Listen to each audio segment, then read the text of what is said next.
Саламатсыздар ма, құрметті көрермендер? Келе жатқан жаңа жылдарыңызбен. Жаңа жыл келе жатқан қоян жылы болғандықтан міне осындай қоян жасадым. Қалай жасау керек екенін кішкентай болсын түсіндіріп кеттім. Менің видеома жазылып, лайк басып қоюды ұмытпаңыздар.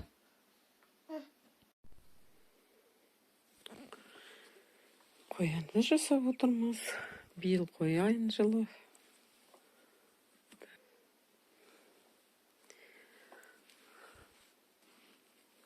Мына екі қабаттадың өзінің бір общий основасы, одан кейін бір слой, одан кейін бір слой салдым. Қабағына тоже екі слой салдым. Міне. Енді қаптау алды. Міне, ішіне қарасаңыз, ішінде міне. 3 бүкіргісі. Екеуісі бірдей, ортасы төбесі ғана. Болды. 3 қиықтан тұрады. И бетіне, ортына бір кусок бөлік бір. Вот, артынан қарағанда мынандай. Так. Мына жерлерін кішкене. Мына нет. Көрінбейтін қып қиып тастаймыз. Болды. Біздің дайын болады осылай. Қоянымыз келе жатыр.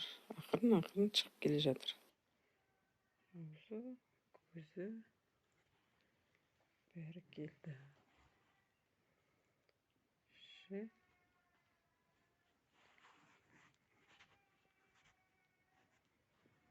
Жеріне аузының астына кішкене қалыңырақ қою керек.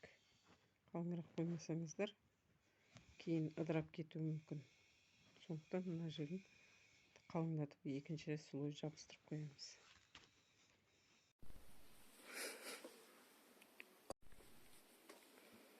Қоянымыз кішкене.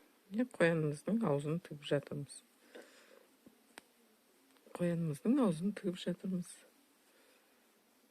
Ішіне осындай флис жұмсақ қадалып, өстіп тігіледі.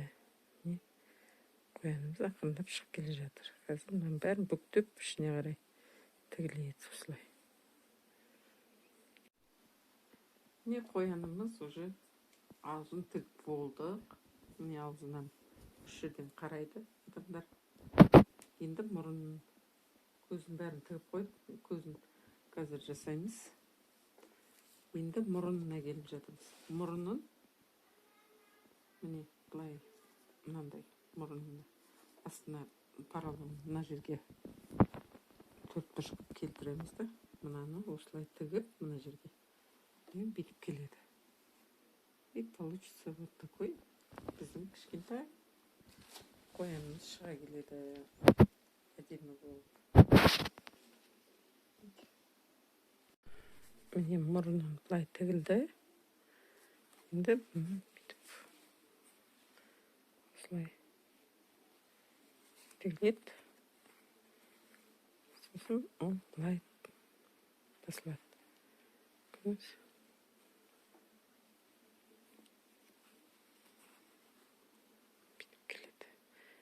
И маңайындағы мына жүндерін кесіп тастаймыз. И получится әдемі мұрын шыға келеді. Әдемі мұрыны шыға келеді. Так.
Беліне белбеу салсақ вообще күшті болады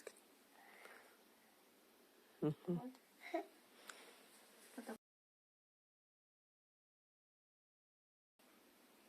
Ту